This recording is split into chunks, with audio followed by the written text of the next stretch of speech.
Bienvenidos a todos. Yo soy Helga Cuellar, directora del Departamento de Estudios Sociales de FUSADES. Agradezco mucho su interés por conocer el contenido del informe de coyuntura social que vamos a presentarles en esta oportunidad.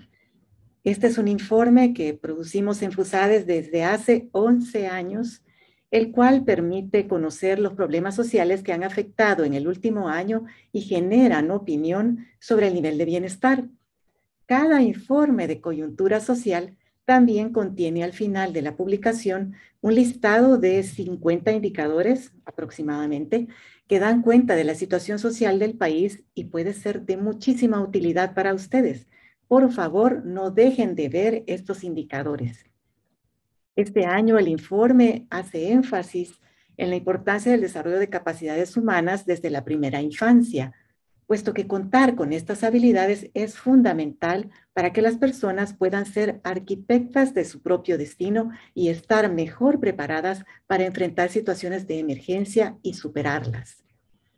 Sabemos que la pandemia de COVID-19 cambió la forma de vivir, estudiar y trabajar de los salvadoreños. Cada uno de nosotros ha experimentado esta pandemia de manera diferente, pero a todos nos ha afectado. Y esta, sobre todo, ha afectado a quienes desde antes ya se encontraban en condición de vulnerabilidad. En esta presentación conocerán un poco más de detalles sobre qué grupos de población se han visto más afectados.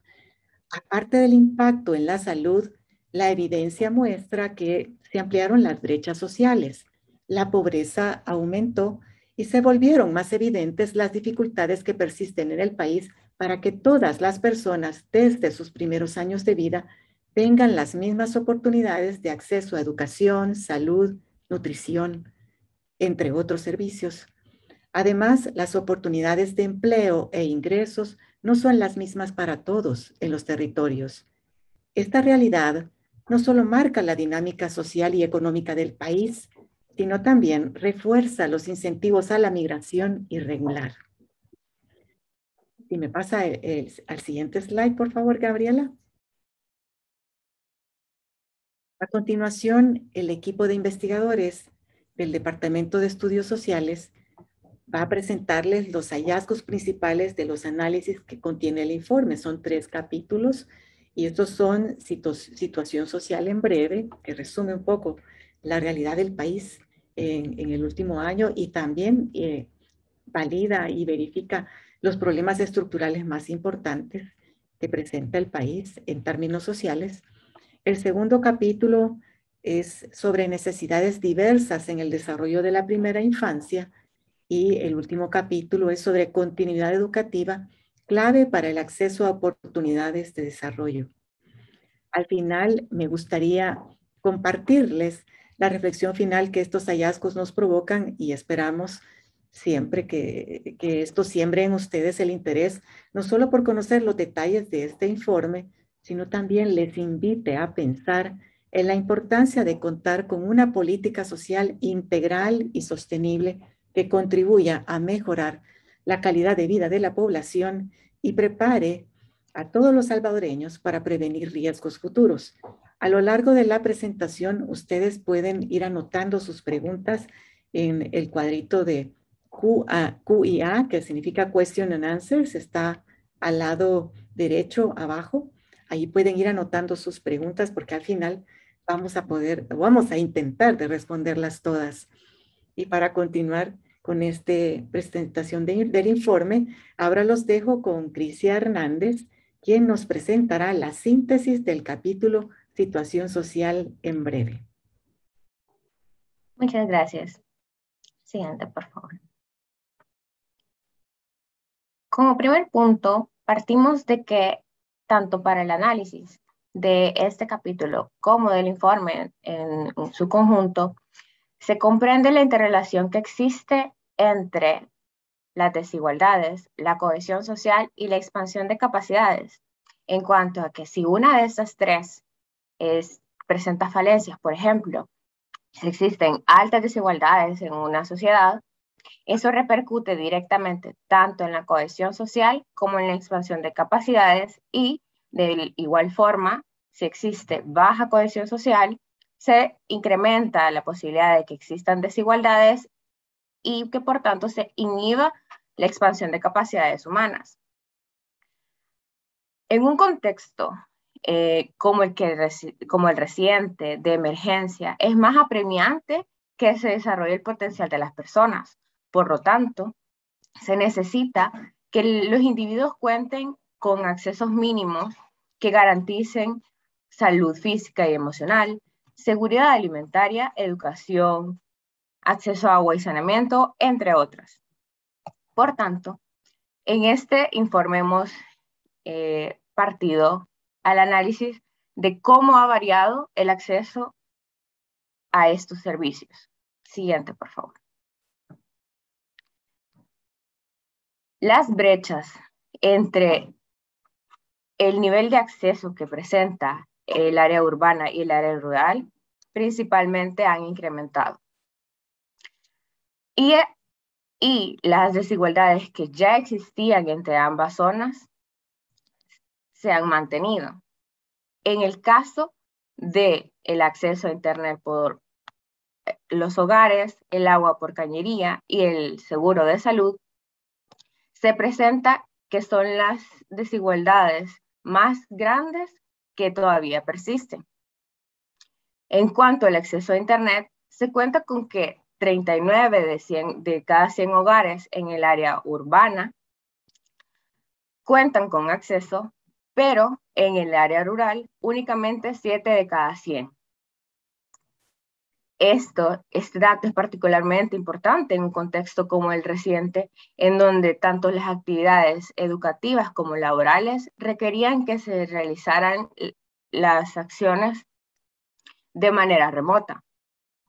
De igual forma, la diferencia en el acceso a agua por cañerías ronda casi el 20%, los 20 puntos porcentuales, siendo que en el área urbana casi el 97% de los hogares acceden a agua por cañerías, mientras que en el área rural únicamente tiene acceso al 77%. Esto también es preocupante en un contexto de pandemia en donde una de las principales medidas de prevención que se recomendaban, aparte del uso de las mascarillas, era el lavado de manos.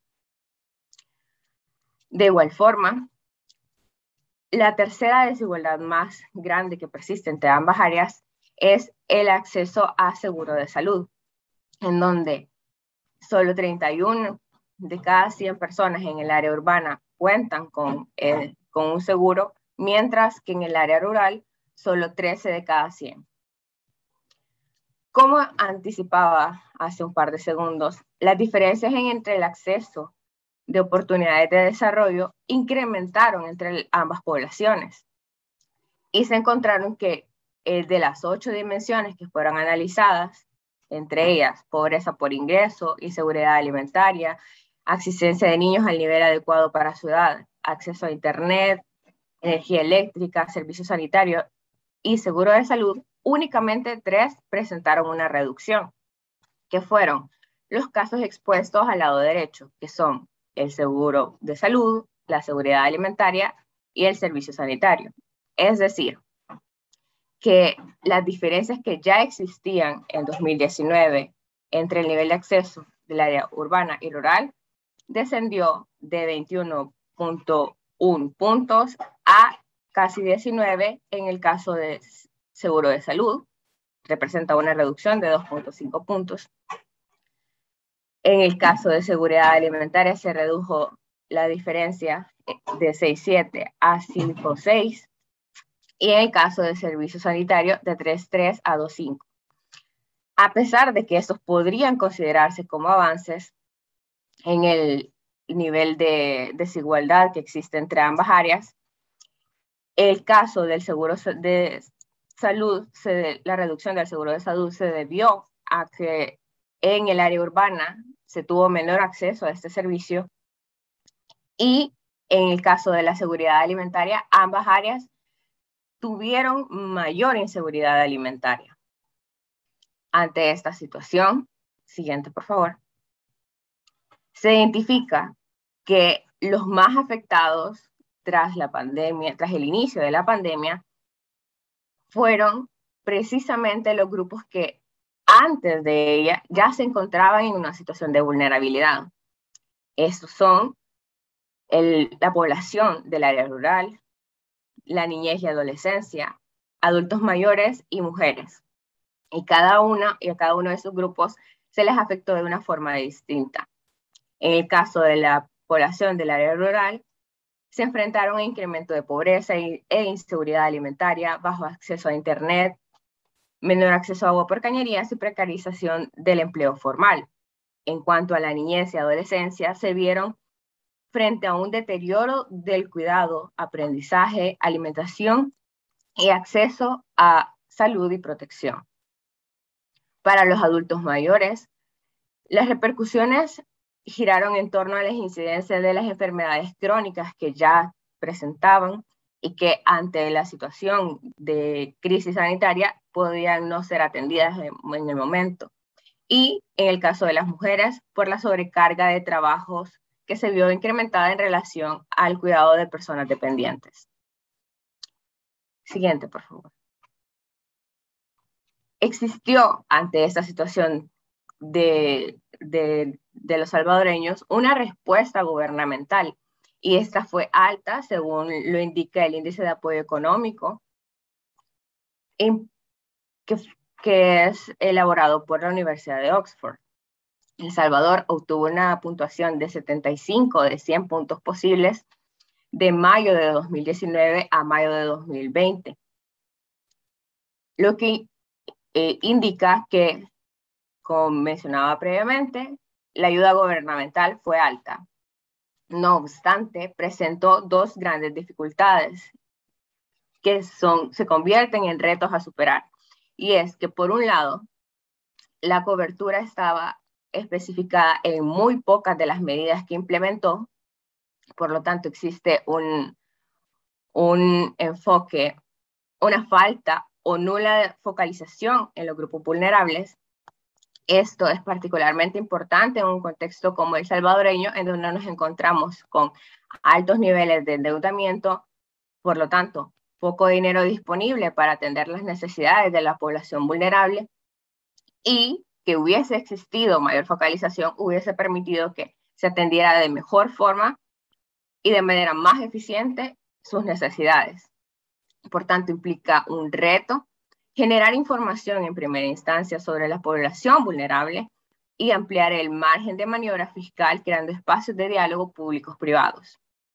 Por otro lado, estas medidas implementadas por el gobierno procuraron la solución de aquellas necesidades inmediatas que estaban surgiendo, mas no se atacaron cuáles eran las brechas ya estructurales, es decir, cuáles eran las causas reales que estaban detrás de estas diferencias de necesidad entre los diferentes grupos vulnerables.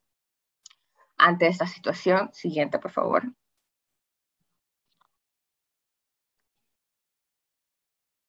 ¿Qué se puede hacer para reforzar el desarrollo de capacidades y para una recuperación inclusiva y sostenible? Como mencionaba, un primer punto de partida es producir información objetiva y pronta sobre los grupos vulnerables que sirva como insumo para el diseño de políticas públicas enfocadas a esta población. En segundo, procurar que existan programas que solventen las disparidades existentes en el desarrollo de capacidades. Esto se puede lograr mediante la incentivación de sinergias con actores de la comunidad internacional, el sector privado y sociedad civil para la ejecución de programas específicos. Luego, se tiene como reto garantizar que la población rural cuente con acceso a servicios básicos, en al menos la misma cuantía que la población urbana. De igual forma, se necesita invertir en programas de renta básica que ante futuras emergencias garanticen que las familias que pierdan sus ingresos no caigan en pobreza por este motivo. Y por último, se necesita aspirar a que, además de lograr crecimiento económico, se genere inclusión social y se fortalezcan las capacidades de los sectores más vulnerables. A continuación, les dejo con mi compañera Gabriela, quien les ampliará la situación de la niñez.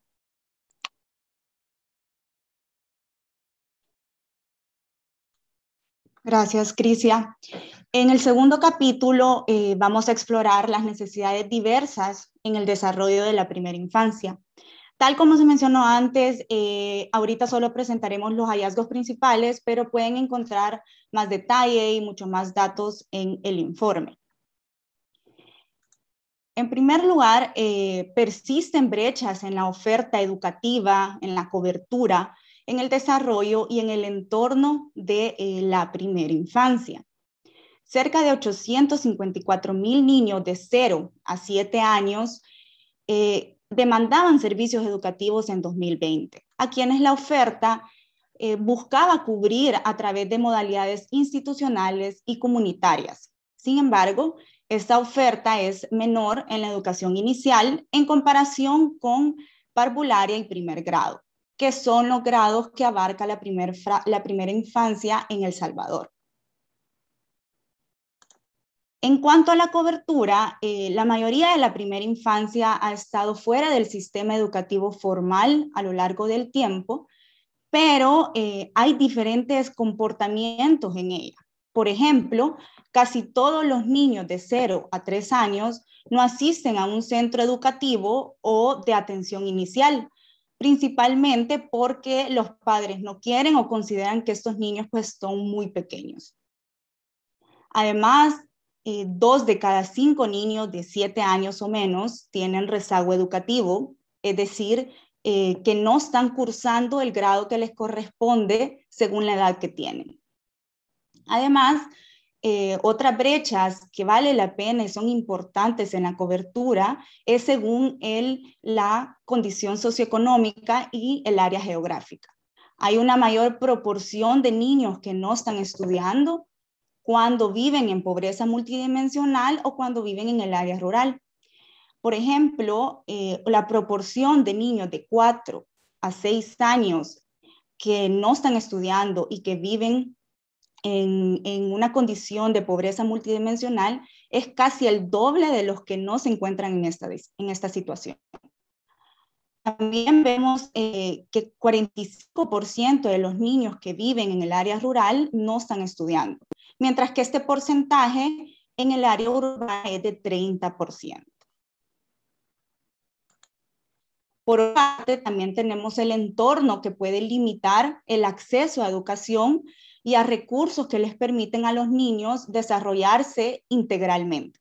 Muchos viven en pobreza, en condiciones inadecuadas de vivienda, por ejemplo, falta de acceso a agua potable, a saneamiento, a electricidad. Muchos viven en hogares en condición de inseguridad alimentaria o en hogares con inestabilidad económica.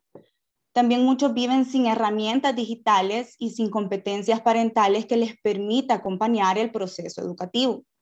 Y un claro ejemplo de cómo el entorno puede afectar el desarrollo de los niños ha sido la pandemia. Muchos han logrado seguir estudiando ante el cierre de las escuelas y otros no, poniendo en riesgo de esta manera el desarrollo infantil temprano, aumentando las brechas preexistentes y generando una pérdida desigual de aprendizaje. Un estudio internacional estimó para El Salvador que 27,000 niños de 3 y 4 años han tenido retrasos en su desarrollo debido al cierre de las escuelas desde marzo de 2020 hasta febrero de 2021.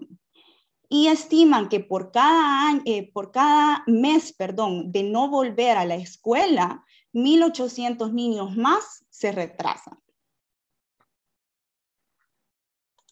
Por lo tanto, existen necesidades diversas en la primera infancia y es necesario impulsar acciones según sus particularidades. Y esta gráfica nos ayuda a visibilizar un poco. En las barras verdes podemos ver la cantidad de niños según la edad establecida y en la línea azul que es la que está por encima, podemos ver la matrícula por edad. Y en la línea gris es la matrícula neta, que se refiere a la proporción de los niños que están inscritos en el grado que les corresponde según la edad que tienen. Entonces, aquí podemos ver que hay una mínima cantidad de niños de 0 a 3 años que están inscritos en un centro educativo. Es únicamente cerca del 5%. Y posteriormente vemos cómo va aumentando la matrícula a cerca del 24% en 4 años, a cerca de 60% a los 5 años, a 84% en los de 6 y 89% en los de 7 años. Sin embargo, cuando la comparamos con la línea gris, que es la matrícula neta, es evidente el rezago educativo que existe en la primera infancia. Como ejemplo, podemos ver el caso de los niños de 7 años. Únicamente tenemos 57% de los niños de 7 años que están inscritos en primer grado, en comparación con los 89% que veíamos que estaban inscritos en cualquier grado en el sistema educativo. Desde luego, este rezago educativo se podría asociar con la baja matrícula que se da en las edades tempranas, entre otros factores. Ahora bien, desde la política pública se reconoce y se propone atender estas necesidades, pero todavía hay acciones pendientes. Y para este análisis revisamos la respuesta oficial que ha dado el Estado para la primera infancia, que es la política Crecer Juntos. También se revisó el Plan Toro-Gozzi y la estrategia de continuidad educativa del Ministerio de Educación, y se exploró la atención que se da en el territorio a través de entrevistas con actores locales de los comités, de los círculos de familias, por ejemplo, de los centros de bienestar infantil, municipalidades o centro local de derecho para la niñez.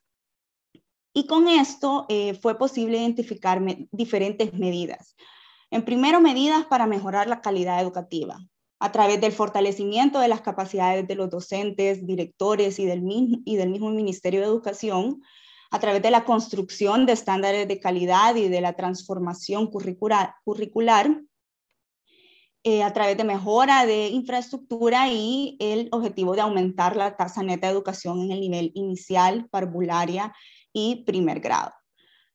También identificamos medidas para aumentar la oferta a través de la ampliación de modalidades comunitarias y construcción de aulas. Por último, encontramos medidas para acompañar la educación en el contexto de pandemia.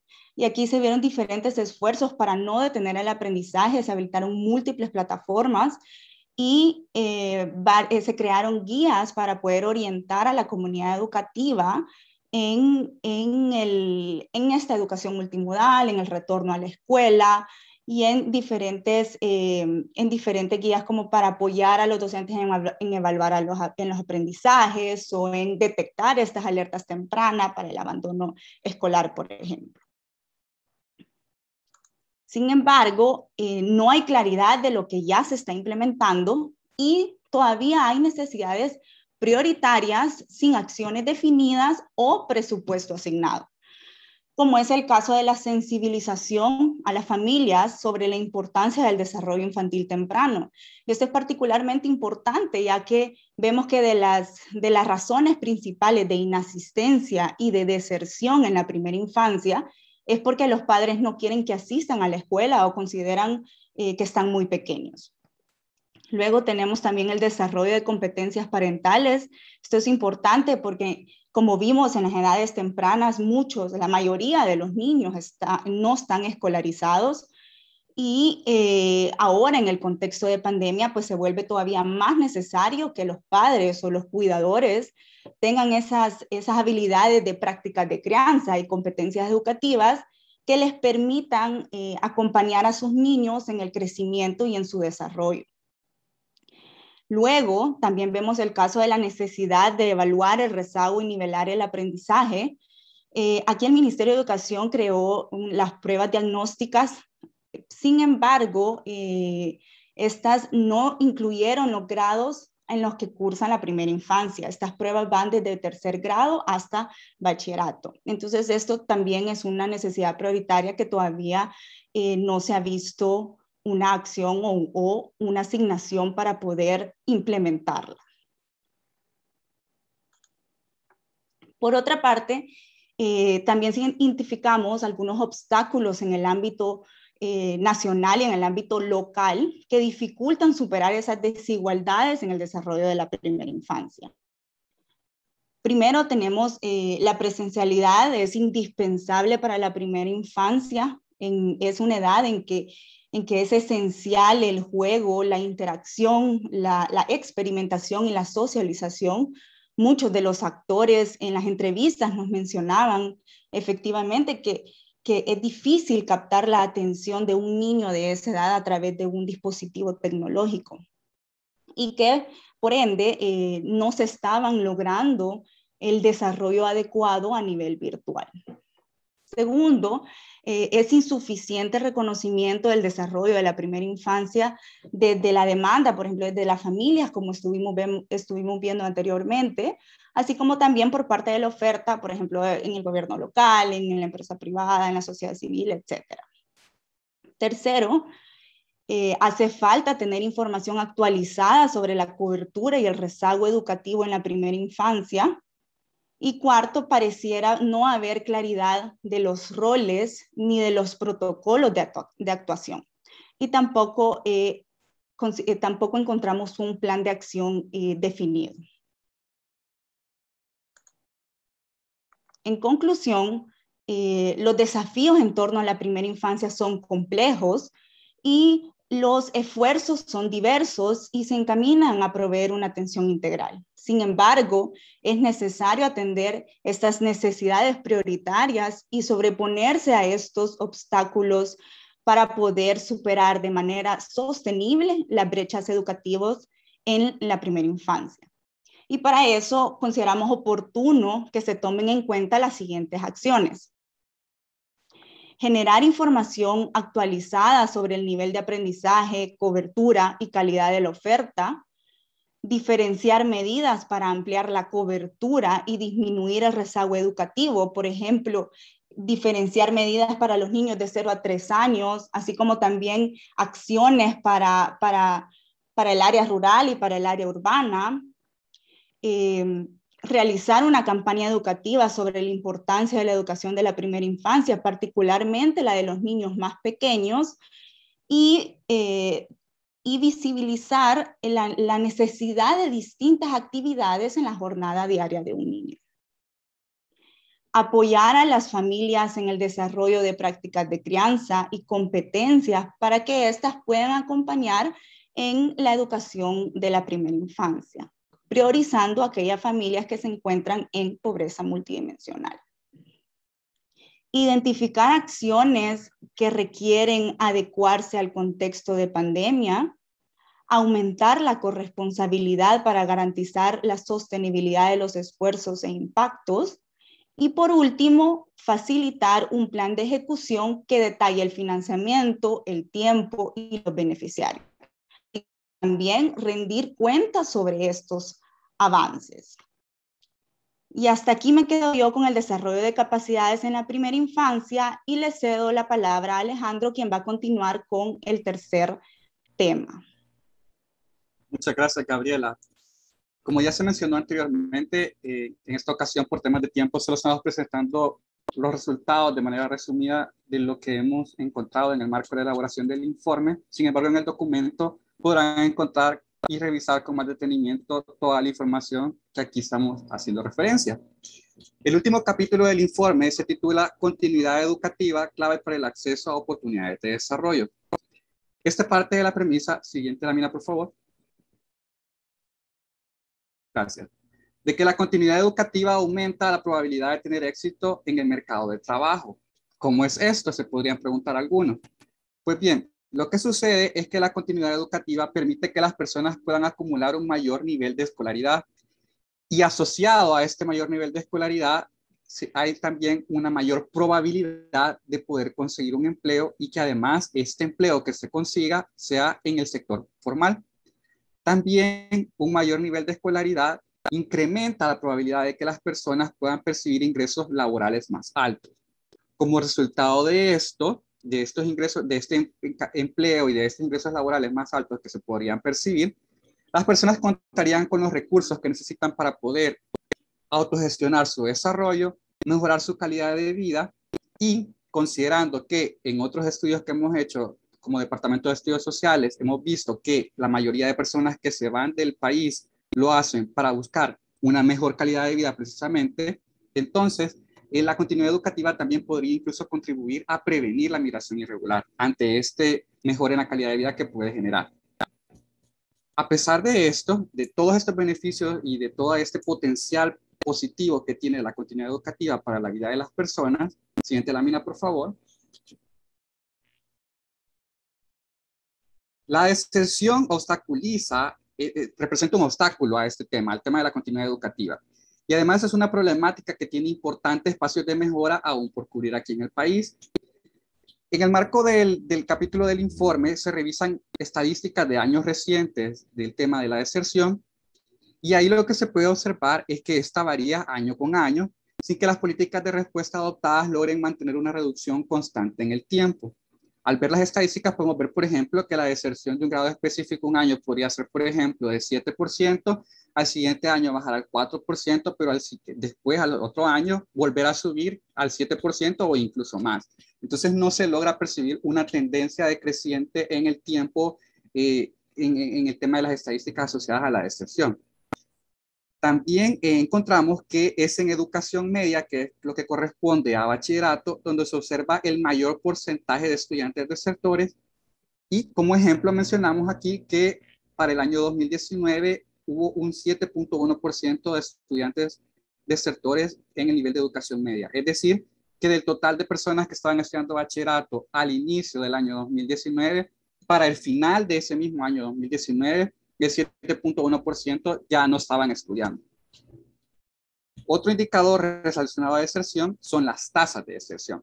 Y estas, las más altas, se observan en el 9º grado, que es el momento en el cual se realiza una transición desde la educación básica a la media, es decir, desde la educación básica que comprende de 1º a 9º grado hacia el bachillerato. Y como ejemplo mencionamos que para el año 2019, que el 14.6% fue la tasa de deserción de 9º grado. Es decir, que el total de personas que estaban estudiando en 2019, al final del 2019, 9º grado, al año siguiente, en el 2020, el 14.6% ya no continuó con sus estudios. Y con respecto a datos posteriores a 2020 precisamente, tenemos que a julio de 2021, que es el momento en el cual estábamos trabajando en la elaboración de este informe, el Ministerio de Educación aún no contaba con datos de deserción correspondientes a ese año del 2020. Por eso es que la información que presentamos en el informe llega hasta ese año 2019, porque es lo único, hasta donde tenía disponible el Ministerio de Educación al momento de elaborar el documento. Siguiente lámina, por favor. Ahora, habiendo visto la evolución del comportamiento de la deserción en los años recientes, también investigamos por qué se da, cuáles son sus causas. Y lo que encontramos es que la deserción en realidad es un fenómeno multicausal y que además el contexto del COVID-19 representó un nuevo desafío adicional. ¿A qué nos referimos con que la deserción es multicausal? Lo que sucede es que al final son factores tanto educativos como individuales, como sociales, como demográficos, los que interactúan al momento de motivar a una persona a abandonar sus estudios. En el informe presentamos los diferentes motivos de deserción por nivel educativo y ahí podemos apreciar que estos varían desde temas como el desempeño académico, temas como los embarazos tempranos, temas como la migración incluso, tener que abandonar el país, o temas como enfermedades. Es decir, son diferentes razones por las cuales las personas se ven motivadas a dejar sus estudios y no es solamente por una causa. Y sobre todo en tercer ciclo de educación básica y en media, también incrementa el número de personas que tienen que abandonar sus estudios por temas de necesidad de trabajar para poder ayudar a sus hogares con los ingresos del hogar.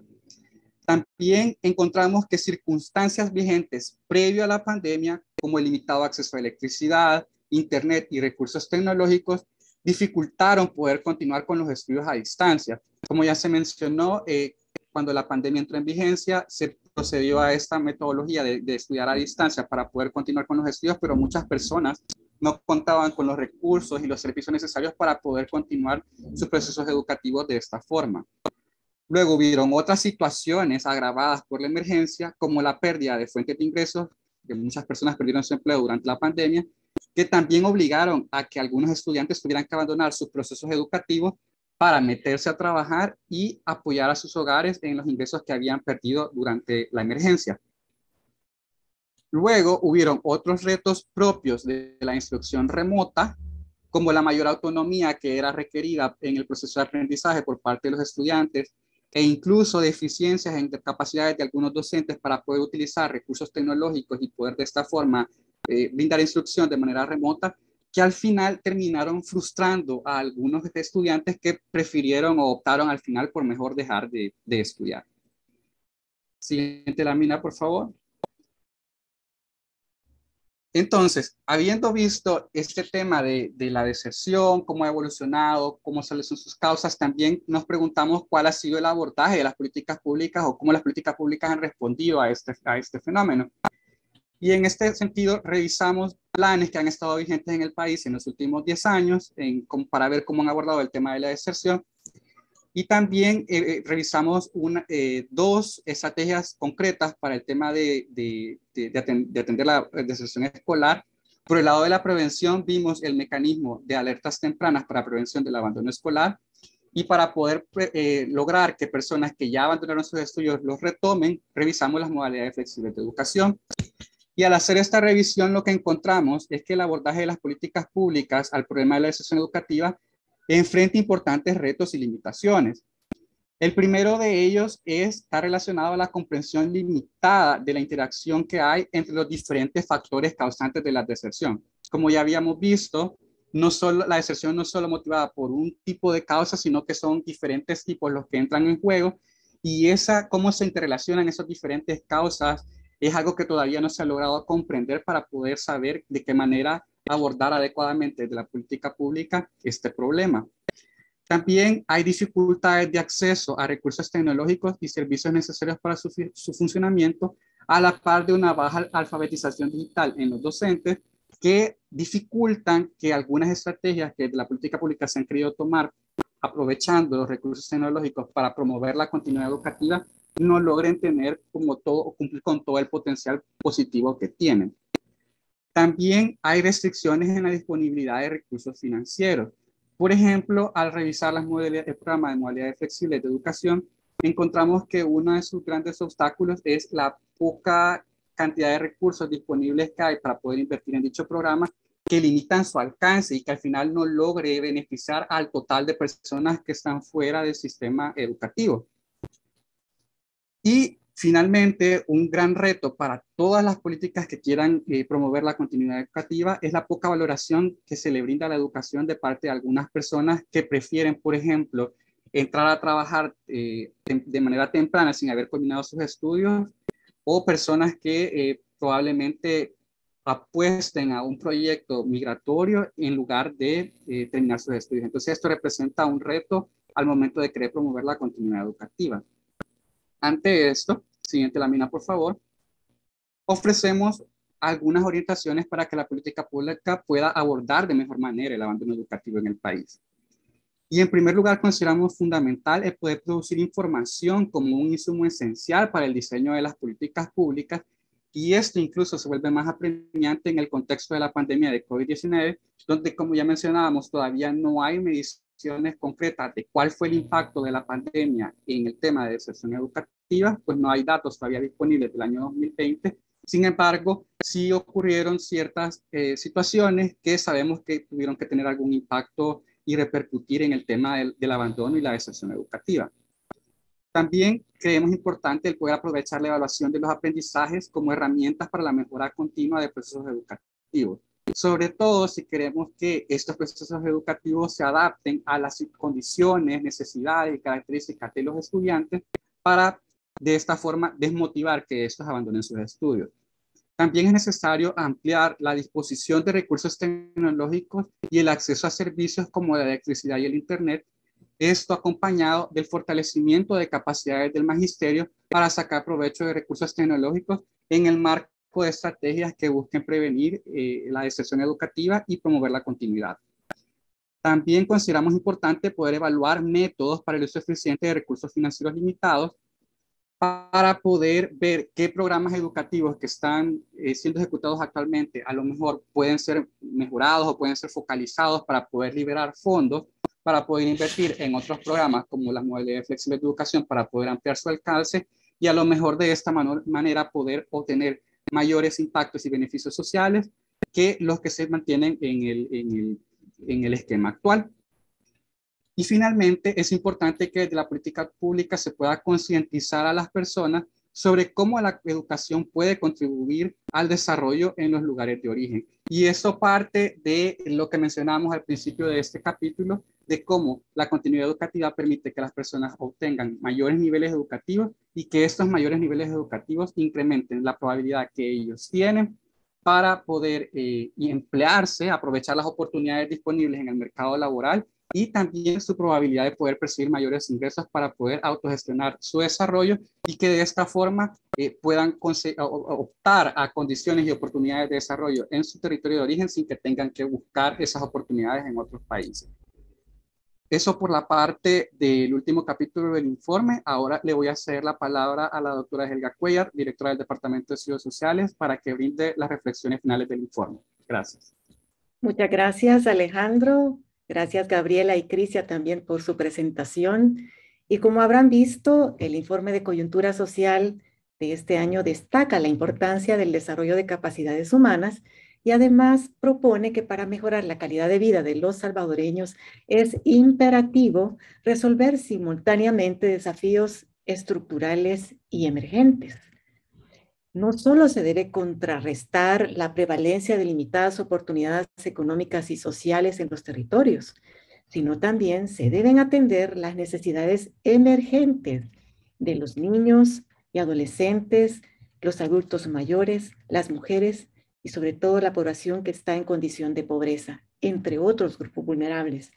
Esto último cobra mayor relevancia durante la crisis de COVID-19, la cual ha provocado incrementos en la pobreza y las brechas sociales, como lo vimos al principio, y además ha afectado a los grupos más vulnerables.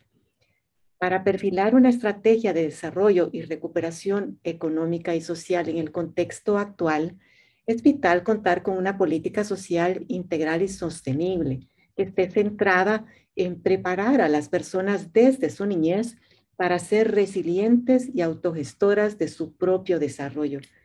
Pero la política social será integral y sostenible en la medida que busque reducir la pobreza, que busque ampliar las oportunidades de empleo e ingresos y además que garantice el acceso equitativo de la población a educación, salud, agua potable, alimentación y otros servicios. Para lograrlo es importante contar con una planificación de programas y la ejecución de acciones de corto, mediano y largo plazo. Es decir, se necesita trabajar con una visión y objetivos que vayan más allá de un periodo de gobierno. Además, para avanzar en esta dirección es importantísimo, entre otras condiciones, asegurar el financiamiento y además la voluntad política para invertir permanentemente en la preparación de las personas y la prevención de riesgos futuros. Y esto se debe hacer articulando los esfuerzos y recursos del gobierno, la academia, el sector privado y la sociedad civil bajo una misma visión de país. Dicho de otro modo, para resolver los problemas sociales complejos como los que hemos señalado a lo largo de esta presentación, además de recursos bien utilizados, se necesita el apoyo de diversos actores comprometidos y sobre todo dispuestos a trabajar en colaboración por el desarrollo del país. En nombre de todo el equipo, del Departamento de Estudios Sociales y FUSADES, les agradezco su atención. Muchísimas gracias y que tengan todos un feliz día.